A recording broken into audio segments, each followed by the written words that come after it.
main. Ia mengambil tangga, lalu melihat ke arah sosok bidadari perunggu. Berjalan ke depan. Pembuktian pun dimulai.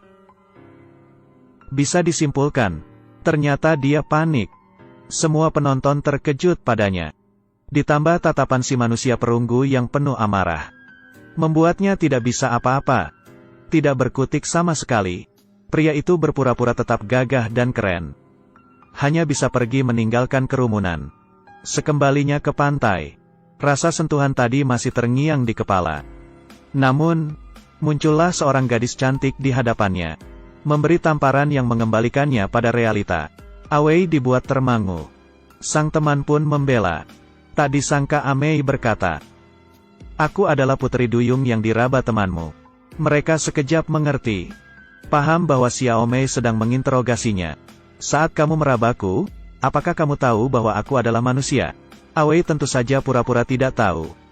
Setelah Amei mendengar, ia malah dengan wajah berseri berbicara kepada temannya.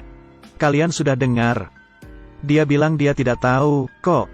Dia tidak tahu kalau aku manusia." Astaga, dia sangat lugu. Namun setelah Xiaomei mengalihkan pandangannya kembali, seketika Awei luluh. Ini bukan keluguan. Satu kalimat, cantik dan polos. Kemudian, keduanya selalu saling bertemu, membuat bunga cinta bermekaran.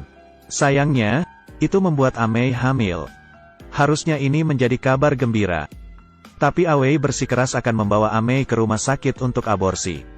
Tak peduli bagaimana Amei memohon. Dia tetap tidak peduli. Bahkan sampai mendorong Amei masuk ruang operasi. Lalu pergi.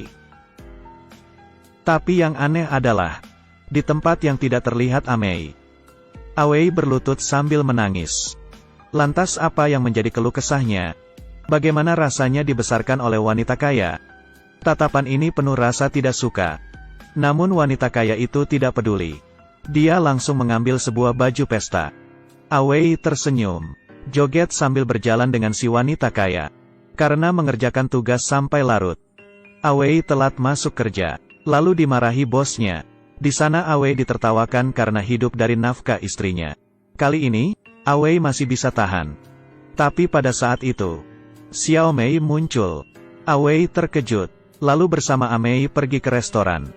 Xiaomei memohon kepada Awei yang telah menelantarkannya. Ini memerlukan keberanian yang besar. Tapi ia tak punya pilihan. Putri Amei dalam bahaya, dan Awei harus menyelamatkannya, karena ia adalah putrinya Awei juga. Ternyata Amei tidak menggugurkan kandungannya. Perasaan Awei hancur berantakan. Dirinya ternyata memiliki seorang putri. Perasaannya semakin rumit. Hari kedua, ia masuk ke dalam ruang perawatan anak-anak. Melihat dari jauh, saat itu, sebuah bola menghampiri kakinya. Ia membungkukkan badan dan mengambil bola. Sekilas melihat kaki putrinya, dan wajahnya yang serupa dengan Amei. Itu dia. Awei tak memiliki keberanian untuk berkenalan. Dia mengembalikan bola kepada putrinya. Saat itu juga, "Ayah!" Tiba-tiba terdengar sebuah panggilan, "Ayah!" Membuat Awei termangu, dan pergi meninggalkan putrinya. Ternyata, anaknya mengejar dari belakang. Kemudian, tangannya tidak berhenti mengusap-usap dengkul. Awei sangat gugup. Ini pertama kalinya ia berada di jarak yang sangat dekat dengan putrinya. Sebelum sang putri meninggalkannya, ia dengan rasa kasih memberikan sebuah boneka kepada Awei. Di perjalanan pulang, Awei melihat anak-anak yang mendapat kasih sayang dari ayahnya. Tapi ia malah mengabaikan tanggung jawabnya sebagai seorang ayah. Ia sangat menyesal, dan juga penasaran, bagaimana putrinya dapat mengenali dirinya. Beberapa hari berikutnya, muncul kabar bahwa tes sumsum Awei berhasil. Amei menangis bahagia. Setelah mendengar kabar, Awei pun bergegas datang. Operasi akan dilaksanakan 2 minggu lagi. Di lain waktu, Xiaomei memberitahu Awei. Dia akan menghubungi Awei 1 hari sebelum hari operasi.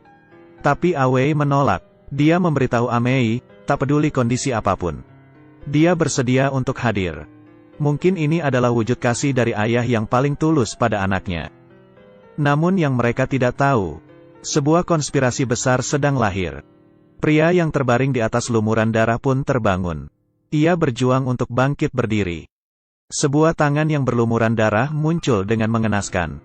Melihat lengan ke atas, ternyata adalah seorang wanita yang sekujur tubuhnya telah dilumuri darah. Ketakutan menghantui alam bawah sadarnya. Tangannya menggenggam sebilah pisau. Dia menarik napas dalam-dalam, tidak paham apa yang sebenarnya terjadi. Baru saja ingin membangunkan wanita tersebut. Polisi datang, ia pun ditangkap. Pria ini sungguh adalah Awei. Beberapa jam sebelumnya, Awei baru keluar dari rumah sakit. Setelah mengetahui hasil tes sumsum tulang dengan anaknya, ia berjalan dengan cepat. Mengambil boneka pemberian putrinya, ia tak bisa menyembunyikan senyumannya. Kala itu, telepon berdering. Bos menyuruhnya mencari jam tangan di gudang. Setelah mencari setengah jam pun tak kunjung ketemu. Setelah pulang, bos memberitahu Awei. Pelanggan wanita yang mengaguminya itu jatuh sakit. Ia ingin Awei menjenguknya. Awei terpaksa mengiyakan. Tapi senyuman si bos sangatlah aneh. Awei mengetuk-etuk pintu pelanggannya. Tapi tidak ada orang merespon. Pintunya juga tidak terkunci. Karena penasaran, Awei pun masuk. Kala ini, muncul sepasang tangan hitam dari belakang. Memukul Awei dengan brutal hingga pingsan. Setelah Awei siuman, sekujur tubuhnya sudah berlumuran darah. Di sampingnya ada mayat seorang wanita. Seperti tempat kasus pembunuhan. Tanpa menunggu respon Awei, polisi langsung menahannya. Sesampainya di kantor polisi, Awei bersikeras untuk menjelaskan semuanya kepada polisi. Tapi sedikit pun tidak berguna. Penelitian menunjukkan bahwa di tempat pembunuhan hanya ada sidik jari milik Awei. Sang bos juga tidak mengakui bahwa ia telah bertemu Awei sebelumnya. Semua bukti yang mengarah padanya, seperti telah mempermainkannya dalam sebuah pengaturan yang licik. Awei tidak memiliki kesempatan untuk lepas. Tengah malam, seorang tak dikenal mencekik leher Awei yang sedang tertidur pulas. Dengan kemampuan bela dirinya, ia membunuh balik orang itu.